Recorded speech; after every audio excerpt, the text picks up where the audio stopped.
Good morning समस्त को good morning. पूर्व क्लास रे आमे कौन पढ़ी पिला माने इनाम गाँव। ओके, लास्ट पॉइंट आमर थिला इनाम गाँव। आज आमे पढ़िबा समाधि स्थान विषय रे पढ़िबा। तेबे आशा करे पिला माने वीडियोटी लॉन्ग हेले मध्य आपण माने टाइम दे कि देखिबे एवं जिंसटी को बुझी पारिबे। तेबे पिला माने देरी न करी कि आमे क्लास टी को आरंभ करिबा। आपण मान को एतकी रिक्वेस्ट करूसी जे आपण मन दे कि सुनिबे। चलो पिला माने तेबे क्लास टी को आरंभ करिबा। ओके, पॉइंट होची समाधि स्थान। ओके, इनाम गाँव रे किछि समाधिर संधान मिली। तेबे इनाम गाँव रे किछि समाधिर संधान मिली। अधिकांश समाधि रे पुरुष लोक मानकर अस्थि मिली। तेबे अधिकांश समाधि रे सेठी कोन मिली ना पुरुष माननको अस्थि मिली। मृत शरीर मस्तक को उत्तर दिग आड़कू रखा जाइथिला।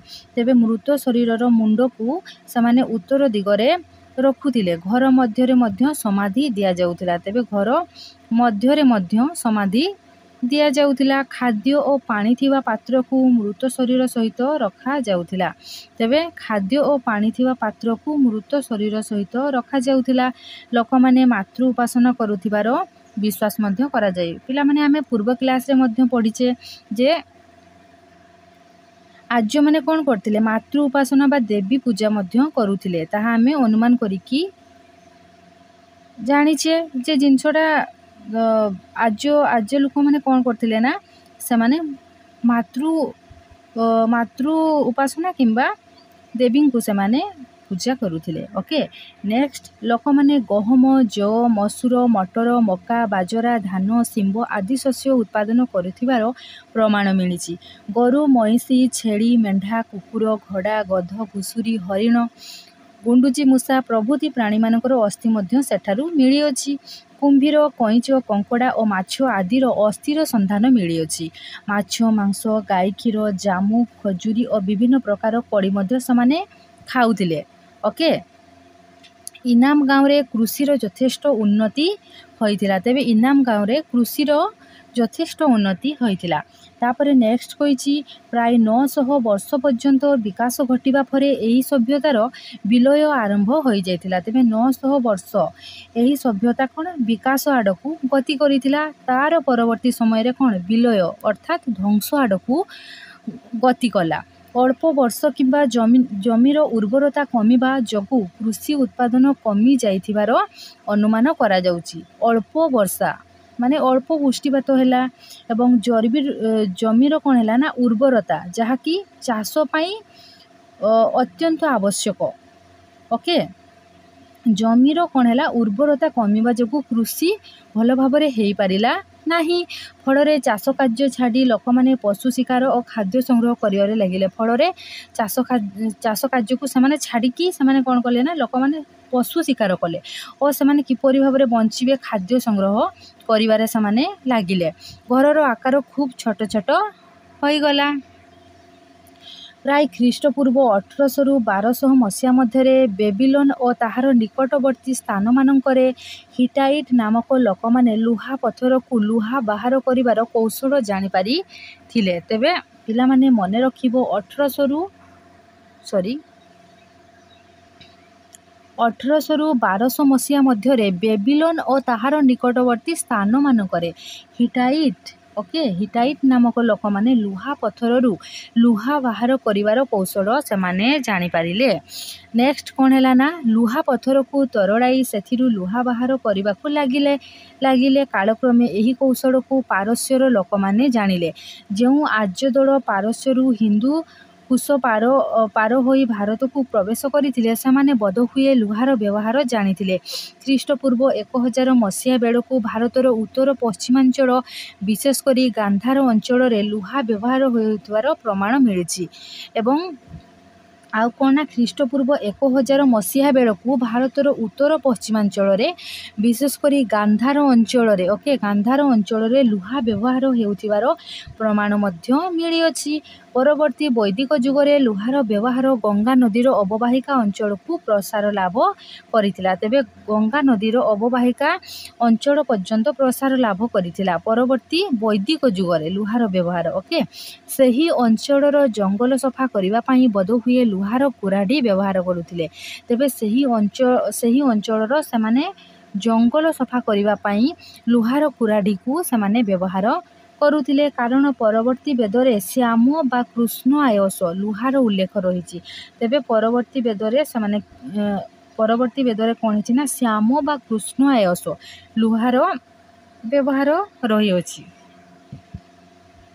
ନେକ୍ସଟ ହେଉଛି ଲୌହ ଯୁଗ ଓ ପରବର୍ତ୍ତୀ ବା ଉତ୍ତର ବୈଦିକ ଯୁଗର ଆରମ୍ଭ ପ୍ରାୟ ଏକ ସମୟରେ ହୋଇଥିଲା ବୋଲି ଅନେକ ବିଶ୍ୱାସ କରନ୍ତି। ଉତ୍ତର ଭାରତର କେତୋଟି ସ୍ଥାନରୁ ଯଥା ହସ୍ତିନାପୁର, ଭଗବାନପୁର, ଓକେ ପିଲାମାନେ ମନେ ରଖିବ ଭାରତର କେତୋଟି ସ୍ଥାନରୁ ଯଥା ହସ୍ତିନାପୁର, ତାପରେ ଭଗବାନପୁରା, ତାପରେ ଅତରଞ୍ଜି ଖେରାରୁ ଏକ ପ୍ରକାରର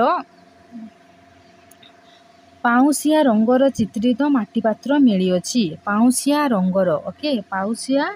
ରଙ୍ଗର ଚିତ୍ରିତ ମାଟିପାତ୍ର ମିଳିଅଛି। ପ୍ରତ୍ନତତ୍ତ୍ୱବିତ୍ମାନେ ଏହାକୁ ଚିତ୍ରିତ ଧୂସର ପାତ୍ର କୁହନ୍ତି। ତେବେ ପ୍ରତ୍ନତତ୍ତ୍ୱବିତ୍ମାନେ ଏହାକୁ କ'ଣ କୁହନ୍ତି? ଚିତ୍ରିତ ଧୂସର ପାତ୍ର କହିଥାନ୍ତି। ଏଥିରେ ଲୁହା ଅଂଶ ଥିବାର ଜଣାପଡ଼ିଛି। ଏହି ପ୍ରକାର ପାତ୍ରଗୁଡ଼ିକ ଉତ୍ତର ବୈଦିକ ଯୁଗରେ ପ୍ରଚଳିତ ଥିଲା। ତେବେ ଏହି ପ୍ରକାର ପାତ୍ରଗୁଡ଼ିକ ଉତ୍ତର ବୈଦିକ ଯୁଗରେ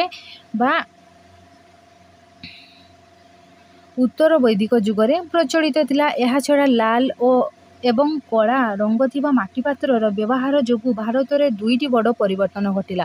କ'ଣ ନା ଲୁହାର ଅସ୍ତ୍ରଶସ୍ତ୍ର ଦ୍ୱାରା ଆର୍ଯ୍ୟମାନେ କୃଷ୍ଣକାୟ ମୂଳ ଭାରତୀୟମାନଙ୍କୁ ସହଜରେ ପରାସ୍ତ କଲେ ଏବଂ କୁରାଢ଼ୀ ଦ୍ୱାରା ଜଙ୍ଗଲ ସଫା କରି ଅଧିକ ଜମି ଚାଷ କରିପାରିଲେ।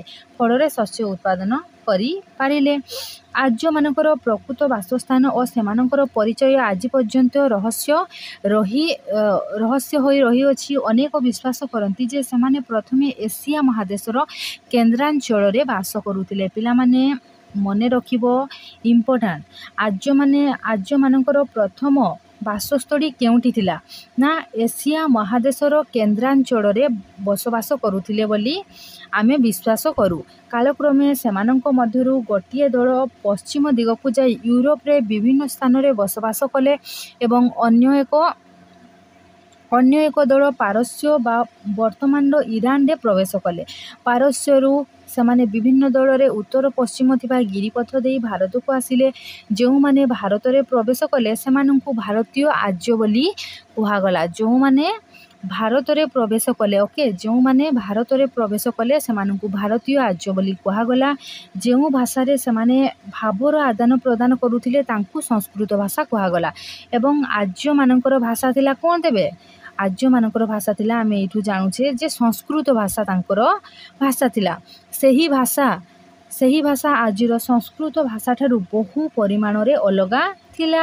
ବିଭିନ୍ନ ଦଳରେ ଆର୍ଯ୍ୟମାନେ ସିନ୍ଧୁ, ତାପରେ ବିତସ୍ତା ବା ଝେଲମ, ଚନ୍ଦ୍ରଭାଗା ବା ଚେନାବ, ଇରାବତୀ ବା ରାବି, ବିପାଶା ବା ବ୍ୟାସ ଓ ଶତଦ୍ରୁ ବା ସତଲେଜ ଆଦି ନଦୀର ନିକଟବର୍ତ୍ତୀ ସ୍ଥାନରେ ରହିବାକୁ ସେମାନେ ଆରମ୍ଭ କଲେ। ଓକେ, ଆସ୍ତେ ଆସ୍ତେ ସେମାନେ ଏହିସବୁ ସ୍ଥାନରେ ରହିବାକୁ ଆରମ୍ଭ କଲେ। ଏହି ନଦୀଗୁଡ଼ିକୁ ସେମାନେ ସପ୍ତ ସିନ୍ଧୁ ବୋଲି କୁହାଯାଏ। ଓକେ, ସପ୍ତ ସିନ୍ଧୁ ବୋଲି କୁହାଯାଏ। ପିଲାମାନେ ମନେ ରଖିବ ଇମ୍ପୋର୍ଟାଣ୍ଟ ନା କେଉଁ ନଦୀଗୁଡ଼ିକୁ ସପ୍ତ ସିନ୍ଧୁ ସେମାନେ କହୁଥିଲେ ନା ବିତସ୍ତା, ଚନ୍ଦ୍ରଭାଗା, ଇରାବତୀ, ବିପାଶା ଓ ଶତଦ୍ରୁ ଆଦି ନଦୀକୁ ସେମାନେ ସପ୍ତ ସିନ୍ଧୁ ବୋଲି କହୁଥିଲେ। ଏହି ଅଞ୍ଚଳକୁ ବ୍ରହ୍ମାବର୍ତ୍ତ ନାମରେ ଅଭିହିତ କରାଗଲା। ତେବେ ଏହି ଅଞ୍ଚଳକୁ ସେମାନେ ବ୍ରହ୍ମାବର୍ତ୍ତ ନାମରେ ଅଭିହିତ କରିଥିଲେ। ନେକ୍ସଟ ପଏଣ୍ଟ ହେଉଛି ଜନପଦ ଓ ମହାଜନପଦ। ଋଗ୍ବେଦୀୟ ଯୁଗର ଜନଜାତି ରାଷ୍ଟ୍ର ବ୍ୟବସ୍ଥା ପରବର୍ତ୍ତୀ ବୈଦିକ ଯୁଗରେ କ୍ଷତ୍ରିୟ ରାଷ୍ଟ୍ର ବ୍ୟବସ୍ଥାରେ ପରିଣତ ହେଲା। ରାଷ୍ଟ୍ରଗୁଡ଼ିକ ଏକ ଭୌଗୋଳିକ ସୀମା ମଧ୍ୟରେ ଆବଦ୍ଧ ରହିଲା। ଏହାକୁ ଜନପଦ କୁହାଯାଏ। ତେବେ ଜନପଦ କାହାକୁ କୁହାଯାଏ ରାଷ୍ଟ୍ରଗୁଡ଼ିକ ଏକ ଭୌଗୋଳିକ ସୀମା ମଧ୍ୟରେ ଆବଦ୍ଧ ରହିଲା। ଏହାକୁ ଜନପଦ କୁହାଗଲା। ଜନପଦଗୁଡ଼ିକ ସେଠାରେ ବାସ କରୁଥିବା ପ୍ରମୁଖ ଜାତିର ନାମ ଅନୁସାରେ ନାମିତ ହୋଇଥିଲା। ଋଗ୍ବେଦୀୟ ଯୁଗରେ ରାଷ୍ଟ୍ରର ମୁଖ୍ୟଙ୍କୁ ରାଜନ କୁହାଗଲା। ତେବେ ପିଲାମାନେ ମନେ ରଖିବ, ରାଷ୍ଟ୍ରର ମୁଖ୍ୟକୁ ଋଗ୍ବେଦୀୟ ଯୁଗରେ କ'ଣ ହେଲା ନା ରାଷ୍ଟ୍ରର ମୁଖ୍ୟଙ୍କୁ ରାଜନ କୁହାଯାଉଥିଲା। ଏହି ପଦ ବଂଶାନୁକ୍ରମିକ ଥିଲା। ତାଙ୍କର କ୍ଷମତା ସୀମିତ ଥିଲା। ସଭା, ସମିତି, ବିଧାତା ଓ ଗଣ ଆଦି ଜନଜାତି ପରିଷଦ ଯୋଗୁଁ ରାଜନର କ୍ଷମତା ସୀମିତ ଥିଲା। ପରବର୍ତ୍ତୀ ବୈଦିକ ଯୁଗରେ ସେହି ପରିଷଦଗୁଡ଼ିକର ଗୁରୁତ୍ୱ କମିଯିବାରୁ ରାଜନର ଶକ୍ତି ବୃଦ୍ଧି ପାଇଲା। ଓକେ, ନେକ୍ସଟ ହେଉଛି ଖ୍ରୀଷ୍ଟପୂର୍ବ 6ଠ ଶତାବ୍ଦୀ ବେଳକୁ ଜନପଦଗୁଡ଼ିକ ନିଜର ସୀମା ବୃଦ୍ଧି କରିବା ପାଇଁ ପ୍ରୟାସ ଆରମ୍ଭ କରିଥିଲେ। ସୀମା ବୃଦ୍ଧି ହୋଇଥିବା ଜନପଦକୁ ମହାଜନପଦ କୁହାଗଲା। ତେବେ ସୀମା ବୃଦ୍ଧି ହୋଇଥିବା ଜନପଦକୁ ମହାଜନପଦ କୁହାଗଲା। ବୌଦ୍ଧ ଗ୍ରନ୍ଥରୁ ଖ୍ରୀଷ୍ଟପୂର୍ବ 600 ଶତାବ୍ଦୀ ବେଳକୁ ଉତ୍ତର ଭାରତରେ 16ଟି ଜନପଦ ଥିବାର ସୂଚନା ମିଳିଛି। ପିଲାମାନେ ମନେ ରଖିବ, ବୌଦ୍ଧ ଗ୍ରନ୍ଥରୁ ଖ୍ରୀଷ୍ଟପୂର୍ବ 600 ଶତାବ୍ଦୀ ବେଳକୁ ଉତ୍ତର ଭାରତରେ 16ଟି ମହାଜନପଦ ଥିବାର ସୂଚନା ମିଳେ। ସେମାନଙ୍କ ମଧ୍ୟରେ କସଡ଼, ମଗଧ, ବତ୍ସ ଓ ଅବନ୍ତୀ ଅଧିକ ଶକ୍ତିଶାଳୀ ଥିଲେ। ତେବେ 16ଟି ମହାଜନପଦରୁ କସଡ଼, ମଗଧ, ବତ୍ସ ଓ ଅବନ୍ତୀ ଅଧିକ ଶକ୍ତିଶାଳୀ ଥିଲେ। ଏହାଛଡ଼ା ସେତେବେଳେ କେତେକ ଗଣରାଜ୍ୟ ମଧ୍ୟ ଥିଲା। ପରବର୍ତ୍ତୀ କାଳରେ ରାଜା ବିମ୍ବିସାର ଓ ଅଜାତଶତ୍ରୁଙ୍କ ଅଧୀନରେ ମଗଧ ଅନ୍ୟ ମହାଜନପଦଗୁଡ଼ିକୁ ଅଧିକାର କରି ଏକ ଶକ୍ତିଶାଳୀ ରାଷ୍ଟ୍ରରେ ସେମାନେ ପରିଣତ କଲେ। ଓକେ, ନେକ୍ସଟ ହେଉଛି ପ୍ରତ୍ୟେକ ମହାଜନପଦର ରାଜଧାନୀ ସହିତ ଆଉ କେତେକ ପ୍ରମୁଖ ସ୍ଥାନ ବା ସହର ଥିଲା। କେତେକ ମହାଜନପଦରେ ଦୁର୍ଗ ମଧ୍ୟ ସ୍ଥାପିତ ହୋଇଥିଲା ଏବଂ ବିଭିନ୍ନ ଶକ୍ତିଶାଳୀ ସୈନ୍ୟବାହିନୀ ଗଠନ କରାଯାଇଥିଲା। ବିଭିନ୍ନ ରାଜାମାନେ ନିଜର ଶକ୍ତି ବୃଦ୍ଧି ପାଇଁ ରାଜସ୍ୱ ଓ ଅଶ୍ୱମେଧ ପ୍ରଭୃତି ଯଜ୍ଞ ଅତି ଆଡ଼ମ୍ବର ସହିତ ସେମାନେ କରୁଥିଲେ। କ'ଣ କ'ଣ ଯଜ୍ଞ ସେମାନେ କରୁଥିଲେ? ରାଜସ୍ୱ ଓ ଅଶ୍ୱମେଧ ପ୍ରଭୃତି ଯଜ୍ଞ ସେମାନେ କରୁଥିଲେ। ଓକେ, ତେବେ ପିଲାମାନେ ଆମର ଏଇଠି ପଞ୍ଚମ ଅଧ୍ୟାୟଟି ସରିଯାଇଛି, ସମାପ୍ତ ହୋଇଯାଇଛି। ପରବର୍ତ୍ତୀ କ୍ଲାସ୍ରେ ଆମେ ଏହାର ଅଭ୍ୟାସର ସମସ୍ତ ପ୍ରଶ୍ନ ଉତ୍ତରକୁ କରିବା। ଆଶା କରେ ପିଲାମାନେ ଏହି ଭିଡ଼ିଓଟି ଯଦି ଲଙ୍ଗ୍ ହେଇଥିବ ଆପଣମାନେ ସମୟ ଦେଇକି ନିହାତି ଦେଖିବେ। ତେବେ ପଞ୍ଚମ ଅଧ୍ୟାୟ ବିଷୟରେ ଆପଣମାନେ ଜାଣିପାରିବେ, ବୁଝିପାରିବେ। ଏବଂ ଏହି ଭିଡ଼ିଓଟି ଆପଣମାନଙ୍କୁ ଯଦି ଭଲ ଲାଗିଥିବ ତେବେ ଲାଇକ୍, ସେୟାର, କମେଣ୍ଟ ଏବଂ ସବସ୍କ୍ରାଇବ୍ କରିବା ପାଇଁ ଜମା ଭୁଲିବେନି। ତେବେ ପିଲାମାନେ ପରବର୍ତ୍ତୀ କ୍ଲାସ୍ରେ ଆମେ ଏହାର କ୍ୱେଶ୍ଚନ୍ ଆନ୍ସର୍କୁ ଡିସ୍କସନ୍ କରିବା। ତେବେ ରହୁଛି ପିଲାମାନେ, ଥ୍ୟାଙ୍କ ୟୁ, ଜୟ ଜଗନ୍ନାଥ, ଲଭ୍ ୟୁ ଅଲ୍।